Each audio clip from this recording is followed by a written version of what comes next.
You're listening to New Talk on WNSR, New School Radio. Wisconsin State Senator Chris Larson has only been in office for 7 months, and he has already garnered national attention. He is the envy of many elected officials.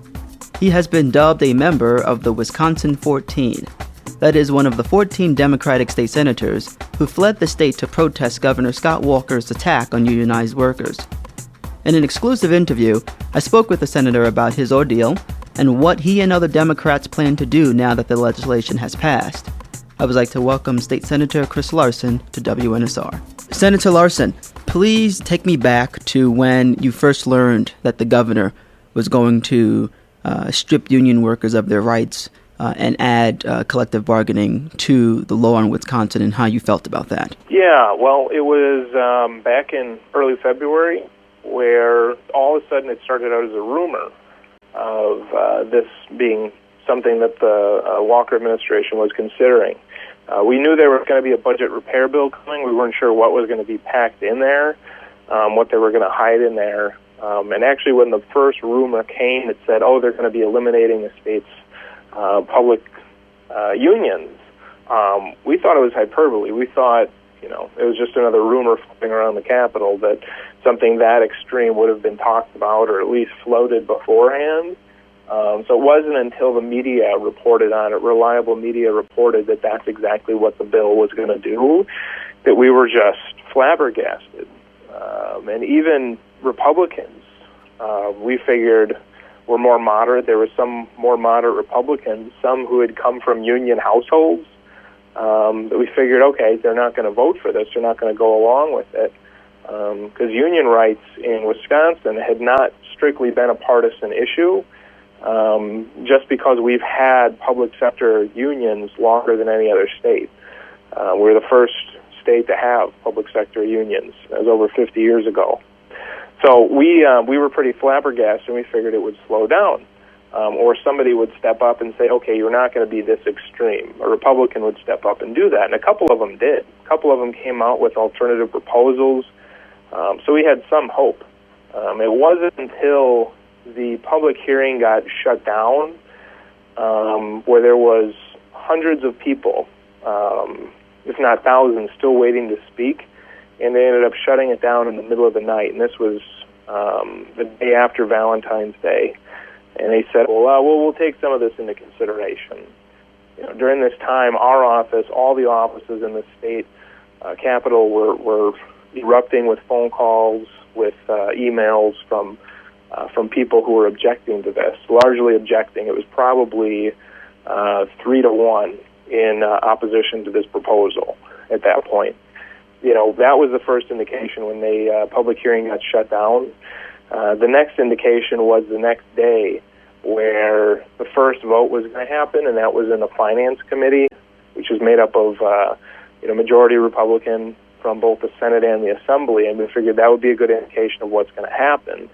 There's some more moderate members we figured would sway off, or they'd tone down some of what the legislation did. When the conversation started happening, that it made it pretty obvious that they weren't going to tone it down, that they were going to pass it as it was and say, maybe we'll fix it later, maybe we'll get to it later. And it was pretty clear they were looking to fast-track this thing, to get it done, to pass it without any changes and hope that people wouldn't notice. So they ended up passing it on a party line vote, and that was about midnight, just about midnight on Wednesday. The vote in the Senate and the Assembly was scheduled to happen right on top of each other the next morning at, I think it was 11 a.m. And, by then, by the first vote the night before, we kind of saw the writing on the wall, and we're trying to figure out if there's anything that we could do in the minority to slow it down, to make sure people knew what was going on, to highlight what the Republicans were doing with this proposal. And, there was only one tool in the toolkit, which was to prevent a quorum for this fiscal bill. And even that was considered far-fetched because it would require all 14 of us to leave to prevent the quorum. So if one of the Democrats said, look, I can't do it, I feel that the political repercussions would be too much. I don't want to be seen as doing something like that. Or if somebody would have just said, look, I've got, my anniversary. I've got a birthday or something. I can't do it. That would have been it. So I think it was not a done deal until it was that morning when Senator Miller, the leader, put it forward as an idea and said, look, this only works if we all do it. And everybody signed on and then said, all right, if you guys are in, we're all in. And there was this unique moment where we all put our hands in a circle and said, look, we're all in this together. There was I think there was 12 of us. There was one more person on the way and another senator whose friend actually died hours earlier, and he was heading to Madison to do the funeral arrangements for Senator Bablich, who he had served with years before. And we were concerned that he might get grabbed by the Republicans or by if they did a call of the House, which compels members to be in there. So they actually let him go in, get the paperwork and the things that he needed, and leave before they did the call of the House. But it was a matter of minutes that he was able to do that, and he was the last one out. And I should note that when we left, we figured we'd leave for a day or two, just a day or two to bring attention to this, to bring notice to what they were doing and say, look, you're not going to do it this fast. People are going to pay attention. People are going to have a chance to speak out. And it wasn't until we left, and it was within about an hour of people knowing that we were gone, or maybe it was pretty much the instant they started to realize we had left the state, that suddenly there was this overflowing public interest in it, not just in Wisconsin, but across the country about what was going on. And obviously it had the desired effect of highlighting exactly how extreme this legislation was and all the other bad things that were in it. Besides ending collective bargaining, the no-bid contracts to get rid of state heating and cooling facilities, the additional political appointees for Governor Walker, and these are things that would not have been highlighted, would not have been noticed otherwise. Yeah, I was going to ask you, there were a lot of conflicting reports. I heard so many stories it wasn't even funny about what actually went down. You rode to Illinois with 3 other senators, am I correct? Yeah. Or there were 3 in total. Explain what you guys were talking about as you were riding over to Illinois. To Illinois, honestly, it was just practical stuff. Like, okay, I need to figure out, for me, I had my car, and I made sure to have my car because I had my backpack. I had an extra shirt and the toiletries with me, and it was, so I could get around if I needed to. But for Senator Miller, who rode with me, his concern was making sure he had a neighbor stop over at his house because his wife had left town. His whole family went on vacation, and they were expecting him to meet up with them, and she put on the crock pot for him. So his concern was making sure they shut off the crock pot at his house. He said, okay, I'm probably not going to be home for dinner tonight. The other 2 senators, it was, let's see, who was with me? It was Hansen and Wirch, and they were just talking about other, you get politicians together to talk about political stuff. So Wirch was talking about his idea of selling the governor's mansion, to produce additional capital. And, so there was some internal discussion in the car about that. I don't think anyone would go for that. And then the usual directions of like, okay, where is this place we're going to meet? I haven't heard of it. It was just your normal everyday conversation.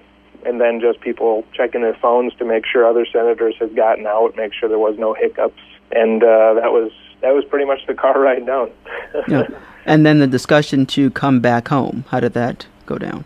Well, here's the funny thing is we said, okay, we're going to talk about the next step. It's important to get everyone out of the state.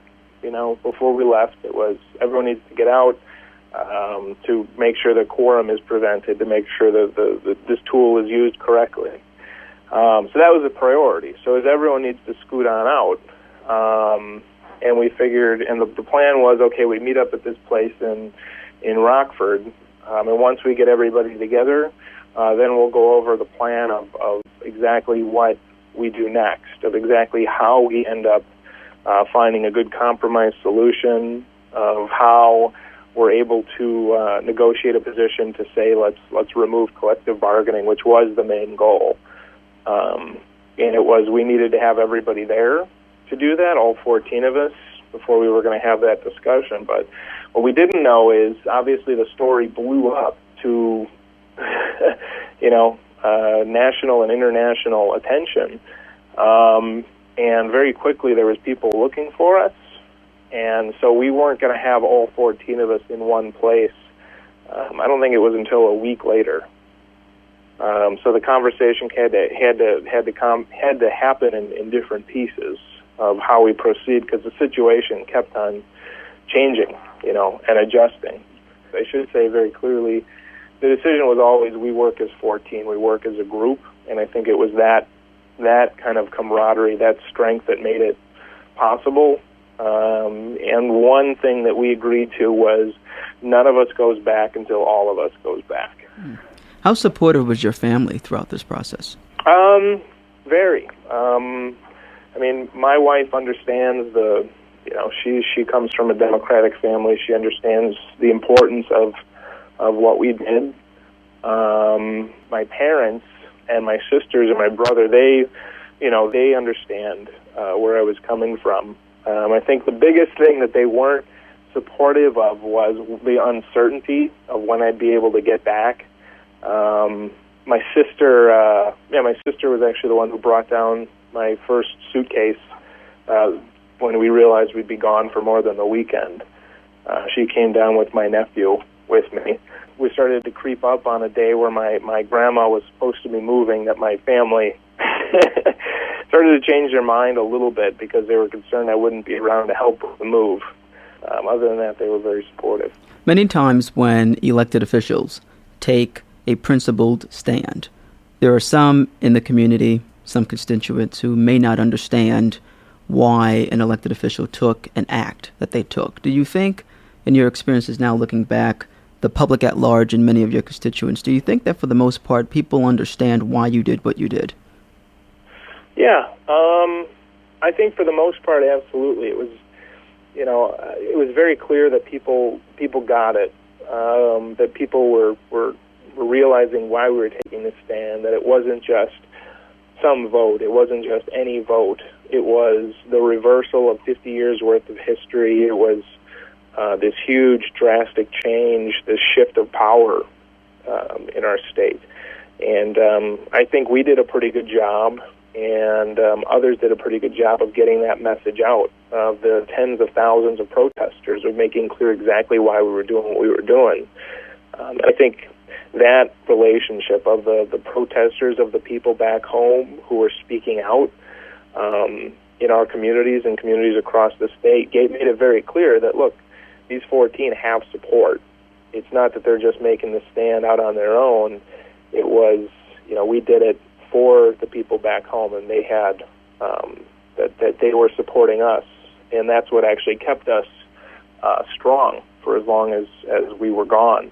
Was knowing that those people were stepping out and speaking for us and supporting us, that we knew we were doing the right thing. Now, that said, not everybody liked what we did, and we still hear from people saying, that they didn't agree. But the vast majority of people in my district were in very firm support. You touched upon the recall elections that are happening now. There are 9 senators total, 6 Republicans, 3 Democrats. What is the significance of that? Well, there is 16 eligible, okay? And they both sides tried at recalling everybody that was eligible, all 16. On the Republican side, they were only able to get 3 Democrats on the ballot, so the other 5 failed. And through that, they paid out of state canvassers, people who disappeared, people who put hotels and P.O. boxes as their address. And there was a risk for a while that all those petitions are going to be tossed out. One petitioner turned in, of the signatures they turned in, a third of them were fraudulent, were fake. One notorious example was where there was suddenly the name of a legislator's father on a recall petition. And that legislator's father had been dead for 2 decades at that address. So there was no explanation of how that ended up happening. But they had to really really, really try to get the Democrats on the ballot. They got 3 on. The recalls for the Republicans, there's 8 total that we went after, and 6 were forced onto the ballot. So that's huge. Now, if you want to look for a historical perspective, since recalls were added to our state's constitution as a possibility, mind you, there's less than 20 states that have that provision. Since our state had that, there's been a grand total of 4 recalls that have gone through and have been successful of state elected officials. It's more common at the local level. So what you see now is more than doubling of the number of people who've ever been recalled in state history. That's just on the background of it. Obviously, with the campaigns going on, there's a lot of unprecedented stuff going on where the way that recall elections happen, they're designed to happen quickly to give the people a clear ability to hold their electeds accountable if they're not doing what they promised to be doing in office.